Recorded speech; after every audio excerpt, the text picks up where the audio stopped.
Here we go. Hello, little girls.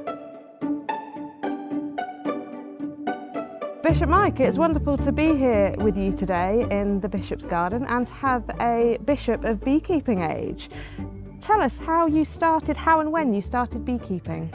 Well, Sarah, I started beekeeping in 2020. I went on a beekeeping course.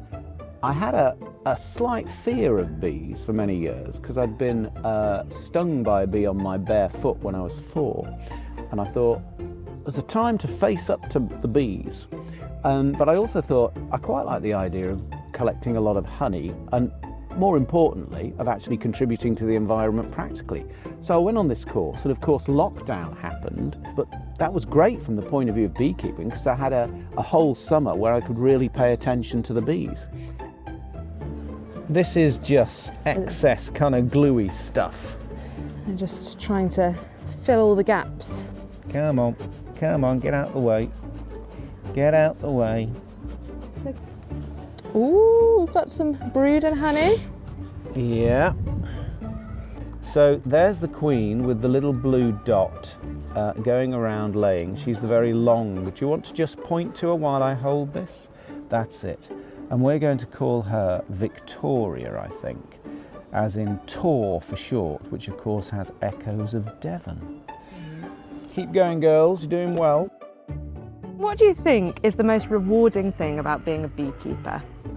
The most rewarding thing, palpably, is the honey, and the honey tastes hugely different from shop-brought jars of honey, and it's so particular to the place where the bees are feeding.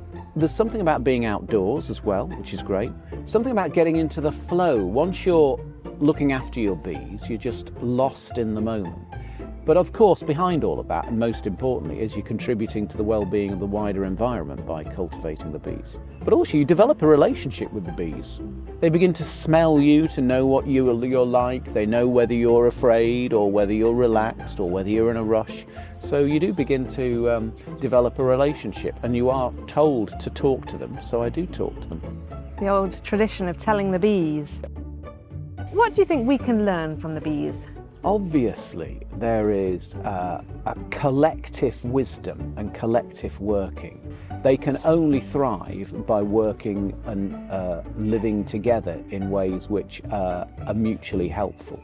And I'm sure that God has designed creation for us to take all sorts of signals from it. And one of the signals we take from bees is actually what it looks like to work collectively for our mutual flourishing. I read recently an environmentalist saying we're in danger of insectageddon. In other words, the loss of all of our insects. And our insects are really critical for rich soil that enables plant life, that enables birds, that enables animal life, that enables biodiversity, etc., etc.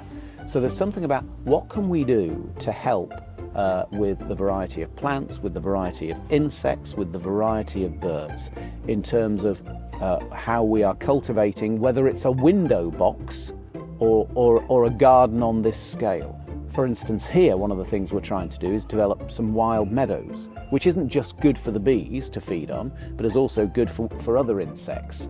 And that means it's good for the birds.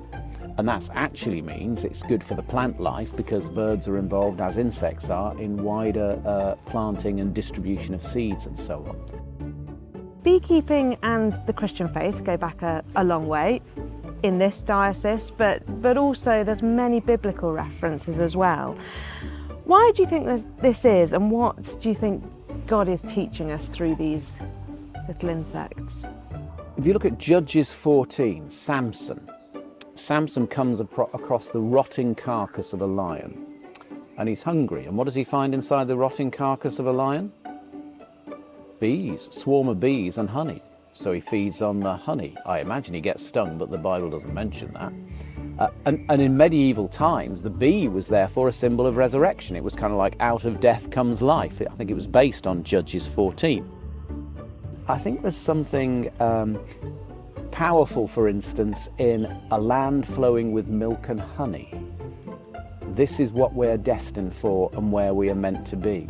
And that image is an image of reconciled harmony between ourselves and God, between ourselves and one another, between ourselves and the whole wider creation.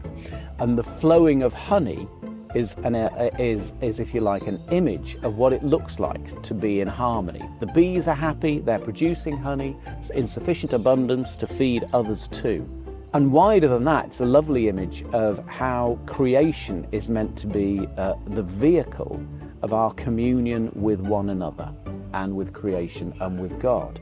And when we realize it, it is blessing. It's not for us to grab as much as we can, as quickly as we can. It's not for us to dominate as much as we can. It's meant to be the place where we are enabled to be in communion with one another, with God and with creation. Okay, I'm going to put them back. Yeah. Well done, girls. You keep going. Beautiful. Very happy hive. Beautiful. So I think it's good news